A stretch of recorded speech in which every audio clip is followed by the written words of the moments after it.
first of all, I think there's a set which we could refer to as technological competencies.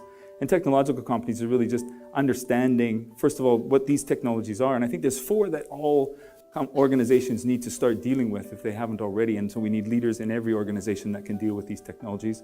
That's blockchain, AI, right, robotics. Right? And these technologies are very important, and we need to get people up to speed, and events like this tonight are helpful for that.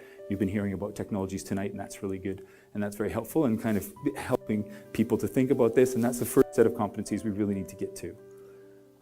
Second of all, we have some organizational competencies. I just want to talk about 2. I think there's a bunch. In organizational competencies, I mean the things that leaders need to be able to do in terms of the organization and making the organization work in the way that will allow it to use these things, these new technologies really well, and also ways that make sure that new technologies are implemented in the best possible way for the people in the organization and their customers.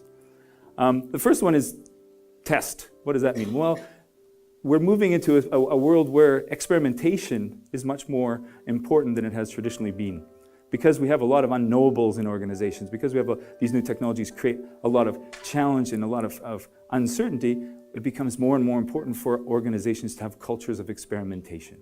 We have to be able to create teams and create a culture in the organization that helps people and supports people to ask questions about the world and run sort of quick, cheap experiments to come up with a solution. Not experiments like in a lab, but just trying something in a way that allows them to learn whether that thing is actually going to work.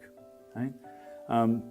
That's one kind of thing. The second picture is actually an organization called Shopify. It's a Canadian unicorn. So it's a company in Canada that's worth more than $1 billion. And I went and visited their offices. And it was very interesting because when I was talking to the guy who ran the company, who's in his 30s, and he was talking about the kind of things that organization needs to supply and how it motivates people. And what was really clear was that the way, his workforce, their average age was about 22.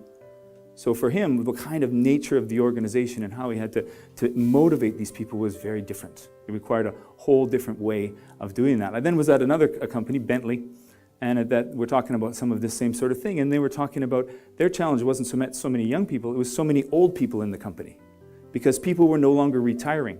They were staying on because they're healthy and fit, and they were still perfectly able to contribute to the company. And they also had these returnees, people who went and retired for a while and came back. So in that organization, and the people, I was talking to the marketing department, and the oldest person in the marketing department was 92. So imagine you're a manager, now you have a new kind of diversity. You have a diversity around more generations in your office than you ever had before. You have these millennials, and even the next generation starting to appear, whatever we're going to call it. Right? And then you have, at the other end, this a very experienced and valuable group of people who traditionally would have left the organization and now aren't. So you have four generations in the workplace. So as a manager, the leader, your challenge is how do you deal with and manage this diversity and leverage this new kind of diversity? That's a really interesting, I think, challenge. Finally, and perhaps most importantly, we have the question of the ethical challenges that exist around these new technologies. And organizations are beginning to talk about this and are beginning to have these conversations, but these are really important questions, particularly questions about privacy. So we're able to collect lots of information on people now, and we're able to use that information in all kinds of interesting ways.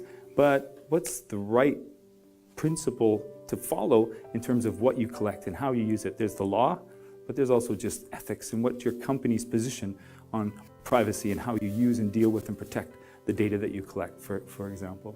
But that's only one, right? There's other ones about the fact that these new technologies are exponential. So the impacts of what you do with these new technologies and how you put them in happen much more quickly and have much more effect than maybe traditional kinds of decisions. So you have to be looking out much further along the impact of this technological adoption. All right? So these are another very important. Third is decision making, AI. These AI systems are making decisions. How do we make sure that the ethics and morals are embedded in the system and that we aren't actually having biases embedded in our AI systems when they learn biases as well as learning to have an ethical position. So there's a lot of questions that we need to make sure we ask when we're implementing AI systems in organizations. We are spending a fortune developing new technology. It's impacting our lives deeply. It's impacting the organizations we work in. It's changing how we live, how we work. It's changing our society. We have to make sure we're developing leaders who are able to manage this, work with this, and make sure the outcomes are the most positive ones possible. So thank you.